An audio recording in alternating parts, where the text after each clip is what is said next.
Hello student, how are you. I hope आप सभी ठीक होंगे। तो आज से हम class 9 ICSC ML Agarwal exercise 11 के क्वेश्चन नंबर 11 से आपको बताएंगे। ठीक है, तो देखिए क्वेश्चन नंबर 11 का फर्स्ट पार्ट हमसे क्या कह रहा है, थोड़ा देखेंगे। कह रहा है in the quadrilateral given below AD is equal to BC। यहाँ पे एक क्वाड्रिलेटरल दिया हुआ है आपको ABCD। क्वाड्रिलेटरल आप सभी जानते हैं जो चार साइड से मिलकर बना होता है, जिसमें AD और BC आपका क्या है, आपस में बराबर है। P, Q, R and S are the midpoints of AB, BD, CD and AC respectively. AB का मिड आपका P है, BD का मिड Q है, CD का मिड R है और AC का मिड S है। तो आपको PQRS को एक रोम्बस प्रूफ करना है। ठीक है, क्या प्रूफ करना है, एक रोम्बस प्रूफ करना है। स्टूडेंट, इस तरीके का मैंने आपको एक क्वेश्चन कराया है इस एक्सरसाइज में, लेकिन वहाँ पे क्या था, वहाँ पे आपको PQRS को या आपका DEFG ऐसे कुछ करके रहा होगा, वहाँ पे आपको स्क्वायर प्रूफ करना था और यहाँ पे क्या करना है, रोम्बस प्रूफ करना है। सोल्यूशन A to Z उसी का रहेगा, बस उसमें एक स्टेप ज़्यादा था।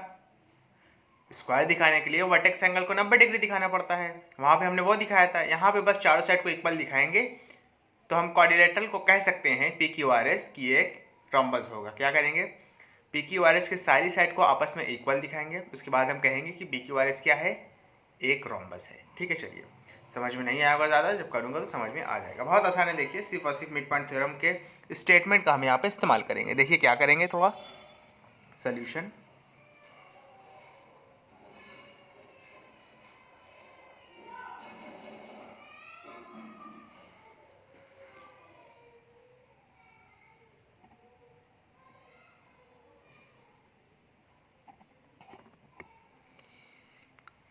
थोड़ा देखेंगे, ठीक है, ब्राइटनेस कम थी जिसमें मैंने बढ़ाया इसको।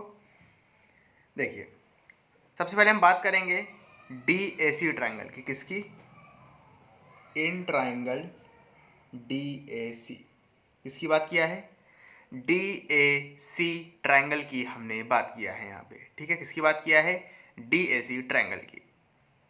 आप सिर्फ इस वक्त DAC पे फोकस करिए। AC का मिड पॉइंट S है, CD का मिड पॉइंट R है। आपने SR को मिलाया तो वो AD का क्या होगा, हाफ होगा, और AD के क्या होगा, पैरेलल होगा। तो SR क्या होगा, AD के पैरेलल होगा। SR क्या होगा, AD का हाफ होगा। रीज़न क्या रहेगा, MPT, मिड पॉइंट थ्योरम, और ये साथ में इक्वेशन 1 बन गई। ठीक है, अब देखिए, अब हम बात करेंगे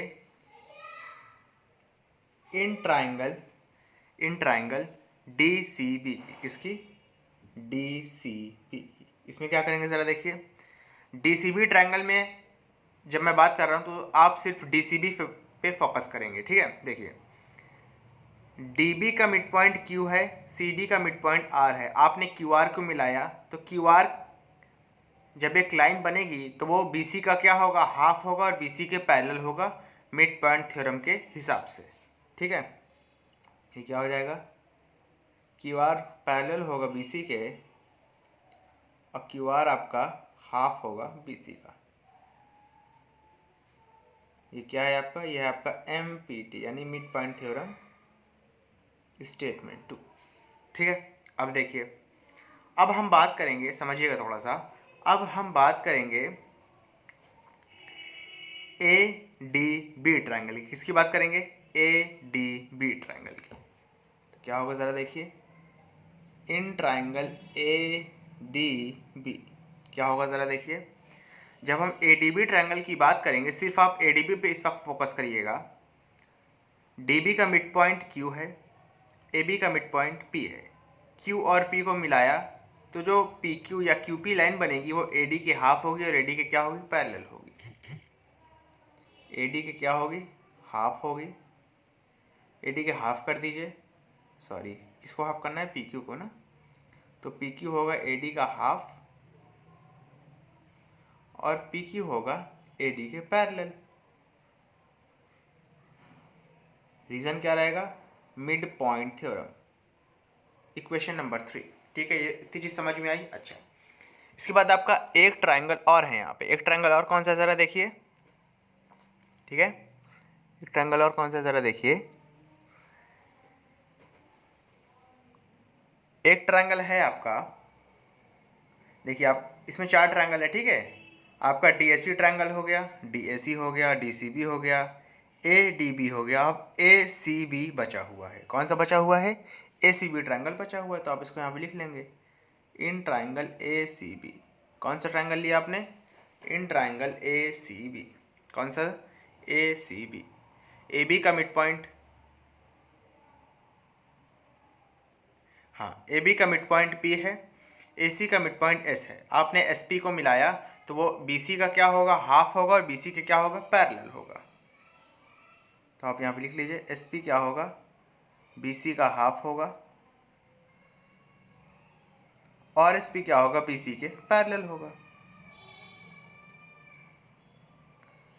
MPT इक्वेशन नंबर 4। और आप यहाँ पे लिखेंगे अब but AD is equal to BC, ऐसा क्वेश्चन में दिया है, ठीक है। अब देखिए, अब मैं इसको कंपेयर करना स्टार्ट करूँगा। देखिए जैसे ही मैं इसको कंपेयर करना स्टार्ट करूँगा, थोड़ा देखेंगे मैंने क्या कहा, जैसे ही मैं इसको कंपेयर करना स्टार्ट करूँगा तो देखिए क्या होगा। SR AP के पैरेलल है, सॉरी AP नहीं है, AD है। SR AD के पैरेलल है, ठीक है। PQ AD के पैरेलल है।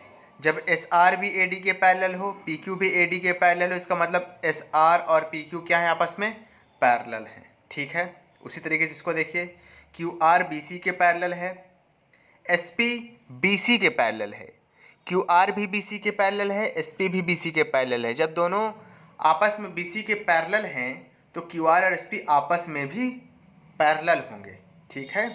अच्छा आप समझिएगा, SR PQ के पैरेलल हो गया, QR SP के पैरेलल हो गया। अब देखिए यहाँ पे SR PQ के पैरेलल हो गया, QR SP के पैरेलल हो गया। तो हम PQRS को क्या कह सकते हैं? एक पैरेललोग्राम कह सकते हैं। ये तो अंडरस्टूड सी बात है, ठीक है। पैरेललोग्राम है तो जाहिर सी बात है पैरेललोग्राम का कोई प्रकार ही होगा। पैरेललोग्राम 3 से 4 प्रकार के होते हैं, उसमें आपका रेक्टेंगल भी आता है, स्क्वायर भी आता है, रोम्बस भी आता है, ठीक है। हमें यहाँ पे प्रूफ क्या करना है? हमें जो है PQRS को एक रोम्बस प्रूफ करना है।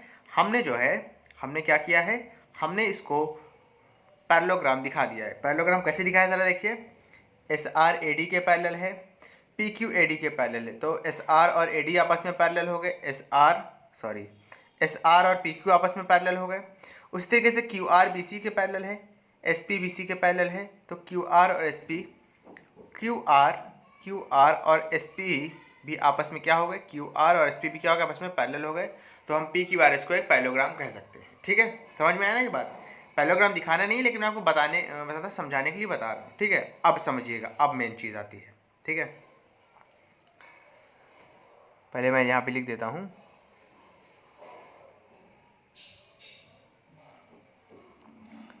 कि SR आपका समझिए, SR आपका PQ के पैरेलल है, और QR आपका SP के पैरेलल है, ठीक है। तो therefore PQRS is a parallelogram. Parallelogram तो दिखा दिया। अब जब हमने पैरेललोग्राम दिखा दिया है, समझिएगा, तो अगर ये पैरेललोग्राम PQRS जो साइड दी है इसकी, या पॉइंट दिया है, अगर इसकी सारी साइड को आपस में इक्वल दिखा दिया जाए, तब हम PQRS को आराम से एक रोम्बस कह सकते हैं। एक बार फिर से, PQRS क्वाड्रिलेटरल था, आपने इसको पैरेललोग्राम दिखा दिया मिड पॉइंट थ्योरम का इस्तेमाल करके। अब इस पैरेललोग्राम की अगर सारी साइड को आप बराबर दिखा दें तो आप इसको आराम से रोम्बस कह सकते हैं, ठीक है। देखिए रोम्बस कहेंगे कैसे, ज़रा इस बात को समझिए, ठीक है, समझेंगे। SR AD का आधा है, समझिएगा। QR BC का आधा है, लेकिन AD और BC तो बराबर है। यहाँ पे देखिए AD और BC क्या है आपका? बराबर है। क्वेश्चन में भी दिया है, यहाँ पे देखिए AD और BC क्या है आपका? बराबर है। तो आप क्या कह सकते हैं, ज़रा समझिए। SR, एक बार फिर से बता देता हूँ, SR AD का आधा है, QR BC का आधा है, लेकिन AD और BC बराबर है, तो हम कह सकते हैं कि SR और QR भी बराबर होंगे, ठीक है। SR और QR भी bराबर होंगे। एक बार फिर से, SR AD का आधा है, QR BC का आधा है, AD और BC बराबर है, तो आपका SR और QR भी बराबर होगा, ठीक है। SR AD का आधा है, PQ भी AD का आधा है, ये तो देख के ही लग रहा है कि SR और PQ क्या होंगे? आपस में बराबर होंगे, ठीक है। उसी तरीके से यहाँ भी देख लीजिए, कि आपका जो है पी क्यू ए डी का आधा है और आपका एस पी जो है वो बी सी का आधा है, लेकिन फिर वही चीज़ ए डी और बी सी आपस में बराबर है, तो हम कह सकते हैं कि पी क्यू और एस पी क्या होंगे, बराबर होंगे आपस में। ठीक है, तो यहाँ पे आप लिखेंगे ऑन कंपेयरिंग, क्या लिखेंगे, on comparing equation 1, 2, 3 and 4, what we will get, PQ is equal to QR is equal to RS is equal to SP. Therefore PQRS is a rhombus. Rhombus दिखाने का सबसे आसान तरीका क्या है, पहले उस क्वाड्रिलेटरल को PQRS को या जो भी दिया हो आपको क्वेश्चन में उसको पहले पैरेललोग्राम प्रूफ करिए, फिर उसकी चारों साइड को बराबर दिखा दीजिए, आप उसको रॉम्बस कह सकते हैं। ठीक है स्टूडेंट, समझ में आया, देख सकते हैं कितना आसान है। ठीक है, चलिए आप इसका फटाक से स्क्रीनशॉट ले लीजिए, इसके बाद मैं आपको इस एक्सरसाइज का नेक्स्ट क्वेश्चन एक्सप्लेन करूँगा, जल्दी से ले लीजिए। चलिए इसके बाद अपना नेक्स्ट क्वेश्चन करते हैं। स्टूडेंट ये जो क्वेश्चन है ये one of the most toughest भी कह सकते हैं और one of the most important question भी है इस एक्सरसाइज का। ठीक है, इसको आप थोड़ा ध्यान से समझेंगे तभी समझ में आएगा। ठीक है, अच्छा इस क्वेश्चन को करने के लिए पहले तो आप कंस्ट्रक्शन करेंगे, थोड़ा सा कंस्ट्रक्शन क्या है ज़रा देख लीजिए। कंस्ट्रक्शन क्या होगा ज़रा देखिए, आप ज्वाइन करेंगे बी डी और ए सी को। किसको ज्वाइन करेंगे आप, बी डी और ए सी को आप ज्वाइन कर देंगे, तो कर दीजिए, आपने बी डी को ज्वाइन कर दिया और ए सी को भी आप क्या करेंगे, ज्वाइन कर देंगे। ठीक है, समझ में आया कि नहीं आया, इस पॉइंट को आप ओ नाम दे देंगे, इसको एन नाम दे देंगे, इसको एम नाम दे देंगे।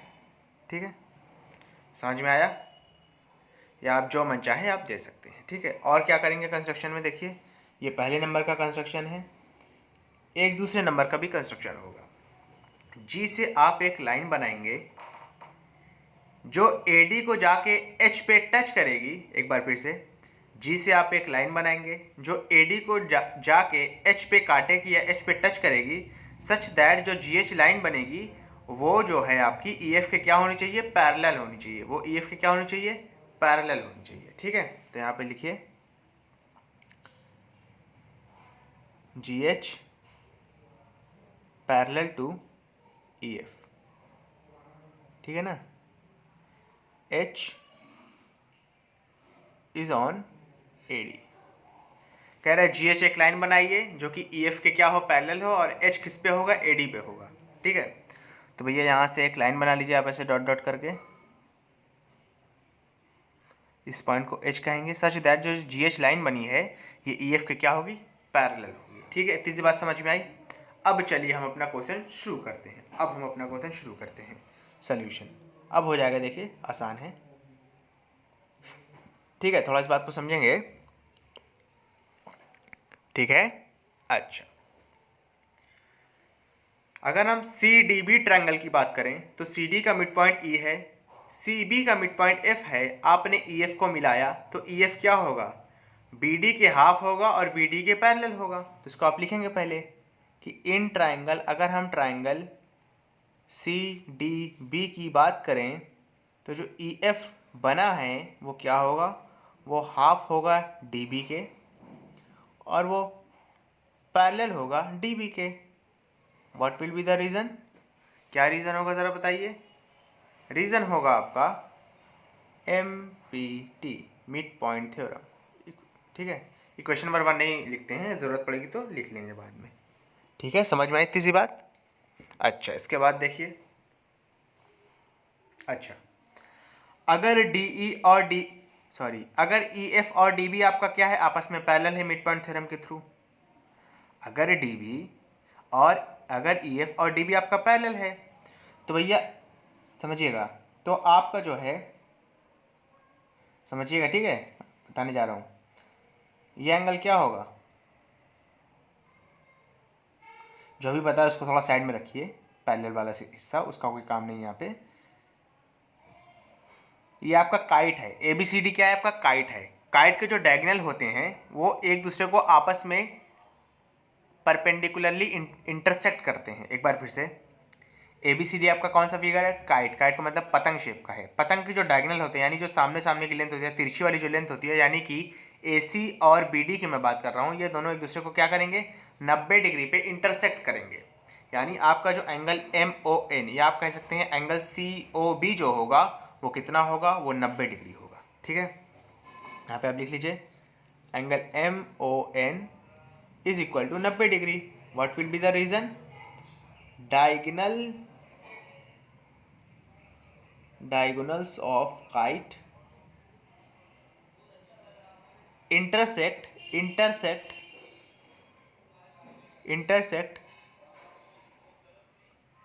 perpendicularly। diagonals of kite intersect perpendicularly, यानी एंगल MON कितना होगा? 90 डिग्री होगा। ठीक है स्टूडेंट, ये बात समझ में आई आपको? अच्छा, इसके बाद देखिए, ठीक है, अब समझिएगा। अब यहाँ पे मेन है, मैंने कहा EF DB के पैरेलल है। EF का कुछ हिस्सा MF है, DB का कुछ हिस्सा ON है। एक बार फिर से, EF DB के पैरेलल मैंने कहा, यहाँ पे देखिए बताया था मिड पॉइंट थ्योरम के थ्रू। EF का कुछ हिस्सा MF है, EF का कुछ हिस्सा MF है। उसी तरीके से DB का कुछ हिस्सा ON है, तो आपका MF और ON आपस में पैरेलल नहीं होगा। उसी तरीके से अगर आप ट्रायंगल CBA की बात कर लेते, किसमें? ट्रायंगल CBA की बात कर लेते, तो उसमें क्या होता? उसमें भी देख लीजिए, FG क्या होता? आपके CA के पैरेलल होता, और FG क्या होता? CA का हाफ होता, मिड पॉइंट थ्योरम के थ्रू।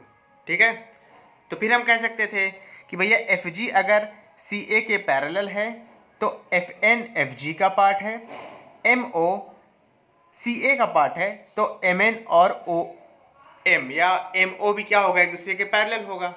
ठीक है, तो हम कह सकते हैं कि MONF एक पैरेललोग्राम है। यही बताने के लिए मैं आपको इतनी कहानी बता रहा हूँ। ठीक है, डायरेक्ट मैं लिख रहा हूँ, थोड़ा समझिएगा। यहाँ मिड पॉइंट थ्योरम का मैं जिक्र नहीं कर रहा हूँ, तो लिख रहा हूँ, समझिएगा। ठीक है, MF is parallel to ON, और आपका जो है FN is also parallel to OM। Reason लिख दूंगा, रीज़न समझ जाएंगे। MPT लिख रहा हूँ, ठीक है, मिड पॉइंट थ्योरम के थ्रू ड्राइव किया गया है।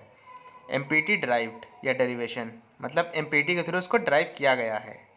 ठीक है, तो आप लिख देंगे तो आपको मतलब एग्जामिनर या मतलब खुद भी आपको समझना चाहिए कि मिड पॉइंट थ्योरम का हमने इस्तेमाल किया, फिर उसका आधा आधा पार्ट ले लिया पैरेलल वाली लाइन का। तो आप कह सकते हैं कि MF ON के पैरेलल है, FN क्या है? OM के पैरेलल है। तो आप कह सकते हैं यहाँ पे कि MFNO इज अ पैरेललोग्राम। ये क्या है आपका? एक पैरेललोग्राम है। क्या है आपका? ये एक पैरेललोग्राम है। अच्छा, जब आपने इसको पैरेललोग्राम कह ही दिया है तो पैरेललोग्राम की अपोजिट एंगल बराबर होते हैं, ये भी आपको पता होना चाहिए। यानी आपका एंगल MON किसके बराबर होगा? एंगल MFO के बराबर होगा। और MFN को आपका एंगल MON जो है वो MFN के बराबर होगा। और MFN को आप दूसरी भाषा में क्या कह सकते हैं? आप दूसरी भाषा में कह सकते हैं EFG, क्योंकि वही तो आ रहा है। तो यहाँ पे मैं लिख देता हूँ कि एंगल MON बराबर होगा आपका एंगल MFN के। ठीक है, क्यों? Opposite angle of parallelogram. Opposite angle of parallelogram तो वो आपस में क्या होते हैं? बराबर होते हैं।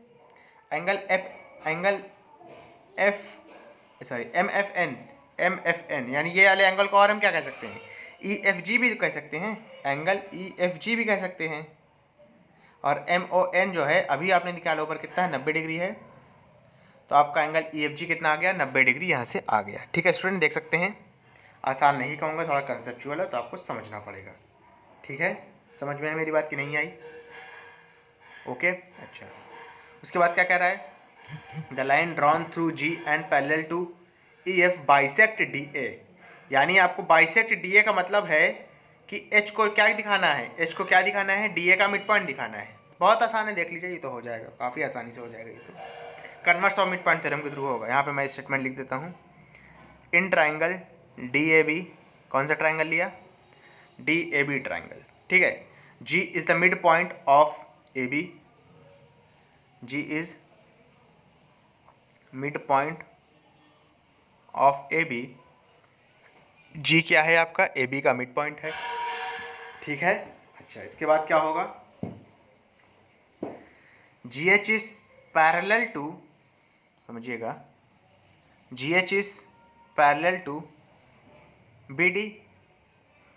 अब आप कहेंगे सर ये क्या हुआ, ये देखिए कैसे हुआ, BD is parallel to EF, ये इस तरीके से हुआ, यहाँ बिकॉज का साइन लगेगा। एक बार फिर से बता देता हूँ, मैंने कहा GH BD के पैरेलल है, लेकिन ऐसा क्वेश्चन में कहीं नहीं दिया है कि GH और BD आपस में क्या है, बराबर है, ऐसा क्वेश्चन में कहीं नहीं दिया है। मेरी बात समझ रहे हैं आप, ऐसा क्वेश्चन में कहीं नहीं दिया है, ठीक है। तो देखिए समझेंगे, लेकिन अभी आपने यहाँ पे निकाला था कि EF और DB तो पैरेलल हैं, क्या है आपका, देखिए EF और DB तो क्या है आपस का, पैरेलल हैं, EF और DB पैरेलल हैं, ठीक है। और देखिएगा कंस्ट्रक्शन आपने क्या किया था, कंस्ट्रक्शन में आपने दिखाया था कि GH EF के पैरेलल है। तो देखिए अगर EF DB के पैरेलल है और EF GH के पैरेलल है, तो मैं GH और DB को पैरेलल नहीं कह सकता। एक बार फिर से समझिए, EF DB के पैरेलल है मिड पॉइंट थ्योरम के थ्रू, EF GH के भी पैरेलल है, तो मैं GH और DB को पैरेलल नहीं कह सकता, बिल्कुल कह सकता हूँ।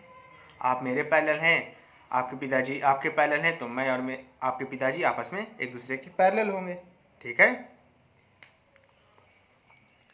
तो आप एक बार फिर से समझ लीजिए, DBA ट्राइंगल में AB का मिड पॉइंट G है, GH DB के पैरेलल है, ऐसा पॉसिबल तभी हो सकता है जब H क्या हो, AD का मिड पॉइंट होगा। Therefore H is the midpoint of AD। Reason क्या लिखेंगे, CMPT, converse of mid point theorem. और इसी के साथ आपका ये क्वेश्चन हो गया, ठीक है स्टूडेंट। थोड़ा कंसेप्चुअल है, थोड़ा ध्यान से समझिएगा, ठीक है।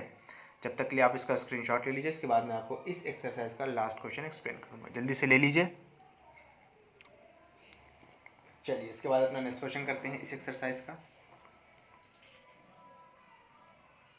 ठीक है। देखिए ये आसान क्वेश्चन है, इसमें आपको वैल्यू निकालनी है। कह रहे हैं in the adjoining figure the lines LMN are parallel to each other. LMN तीन लाइन दी है, तीनों एक दूसरे के क्या है, पैरेलल हैं। G is the mid point of CD का मिड पॉइंट G दिया है और आपको निकालना है BG। तो देखिए आपको BG निकालना है, समझिएगा। M जो है N के पैरेलल है, क्वेश्चन में दिया है। अगर M पूरा N के पैरेलल है तो भैया BG जो है AD के पैरेलल तो होगा ही, जाहिर सी बात है। अगर पूरी लाइन M और N आपस में पैरेलल हैं तो N का कुछ हिस्सा AD है, M का कुछ हिस्सा BG है, तो BG और AD आपस में पैरेलल हो जाएगा, ठीक है।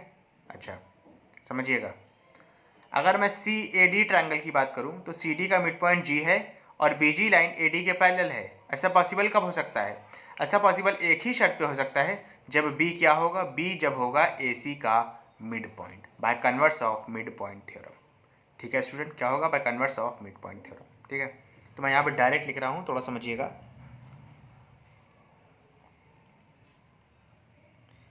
In triangle CAD G is mid point of CD और BG क्या है आपका, AD के पैरेलल है। देयरफॉर आप कह सकते हैं B is also mid point of क्या, CA, mid point of CA, ठीक है, मिड पॉइंट ऑफ CA, ठीक है। रीजन क्या रहेगा, CMPT, converse of mid point theorem. जब B को आपने मिड पॉइंट दिखाई दिया है converse of mid point theorem के थ्रू, तो आप CAD में अगर अब मिड पॉइंट थ्योरम लगा दें, सिर्फ मिड पॉइंट थ्योरम, तो BG क्या होगा, AD के हाफ होगा, ठीक है ना। BG क्या होगा, AD का हाफ होगा, ठीक है। पहला देखिए ज़रा, BG पता करना है, AD कितना दिया है, 6 दिया है, तो AD की जगह 6 रख दीजिए, BG आपको पता चल जाएगा। फर्स्ट पार्ट देखिए, BG आपको पता करना है, AD कितना दिया था, 6 दिया था, तो हाफ इंटू 6 हो जाएगा, रिड्यूस कर देंगे कितना आएगा, 3 सेंटीमीटर आ जाएगा, ठीक है। समझ में आया ना। अच्छा मैं सिमिलरली भी लिख देता हूँ, सिमिलरली अगर मैं ट्रायंगल CFD की बात करूं तो इसमें E क्या हो जाएगा, FD का मिड पॉइंट हो जाएगा by converse of mid point theorem, ठीक है। यहाँ पे लिख लीजिए similarly is the mid point of ED। Reason क्या होगा, सॉरी ED नहीं होगा, ये FD होगा, FD रीज़न क्या होगा? CMPT यानी converse of mid point theorem, converse of mid point theorem. ठीक है, ये बात समझ में आई आपको कि नहीं आई? इसके बाद देखिए ये FD लिखा है, ठीक है, और ये आपका CA लिखा है। अगर E मिड पॉइंट है और G भी मिड पॉइंट है, तो अगर हम ट्रायंगल CFD में डायरेक्ट वो लगा दें मिड पॉइंट थ्योरम, तो जो GE होगा वो CF का क्या होगा? हाफ होगा, और CF का क्या होगा? पैरेलल होगा। तो GE क्या हो गया? हाफ हो गया CF का, और GE क्या हो गया? ठीक है, ऊपर पैरेलल हो गया, नीचे हाफ हो गया, converse of mid point theorem के थ्रू। ठीक है, अगर आप करना चाहें तो यहाँ पे वैल्यू निकाल सकते हैं। ठीक है, आपको GE की वैल्यू यहाँ दी है, CF की निकालनी है, तो GE की जगह कितनी रखेंगे? 2.3 रखेंगे, is equal to 1/2 into CF। 2 जाके इधर शिफ्ट हो जाएगा, 2.3 में मल्टीप्लाई हो जाएगा 2, कितना आएगा? 4.6 centimetre is equal to CF। समझ में आई मेरी बात कि नहीं आई? ठीक है, देख सकते हैं कितना आसान है। अच्छा, इसके बाद देखते हैं, कह रहा है AB if BC is equal to 2.4। अब देखिए AB आपको दिया है कितना? 2.4, आपसे BC पूछ रहा है, तो जाहिर सी बात है B तो मिड पॉइंट दिखाया था ना आपने, यहाँ पे देखिए B मिड पॉइंट हो गया, तो जितना AB होगा उतना ही क्या होगा? BC भी हो जाएगा। यहाँ पे लिख लीजिए थर्ड पार्ट कि AB और BC क्या है आपका? बराबर है। क्यों? B is mid point of CA। ठीक है, तो AB कितना हो जाएगा? BC के बराबर। BC आपको दिया हुआ है क्वेश्चन में, कितना दिया है? 2.4, तो AB भी कितना हो जाएगा? 2.4 सेंटीमीटर। फोर्थ पार्ट देखिए ज़रा, ED पूछ रहा है, जब आपको FD कितना दिया है? 4.4। FD दिया हुआ है, ED पूछ रहा है, तो FD का आधा कर देंगे। ठीक है, क्योंकि E क्या है? मिड पॉइंट है, तो ED बराबर क्या हो जाएगा? FD/2। What will be the reason? E is mid point of FD। ठीक है, तो ED इज इक्वल टू हो जाएगा, FD की वैल्यू यहाँ देखिए कितनी है? 4.4, तो 4.4/2 रिड्यूस होगा, कितना आएगा? 2.2 सेंटीमीटर। ओके स्टूडेंट, देख सकते हो स्टूडेंट, ये तो काफ़ी ज़्यादा आसान था। ठीक है स्टूडेंट, इसी क्वेश्चन के साथ हमारी एक्सरसाइज कंप्लीट हुई। अगर आपको ये वीडियो पसंद आई हो तो इसको लाइक करें, कमेंट करें, शेयर करें। ये तीनों चीज़ अगर आप ना भी करेंगे तो मुझे फ़र्क नहीं पड़ेगा, लेकिन इस वीडियो को अगर कोई ऐसा बच्चा देख लेगा जो कोचिंग को अफोर्ड नहीं कर सकता है, थोड़ा गरीब है, तो मुझे काफ़ी खुशी होगी। Thank you.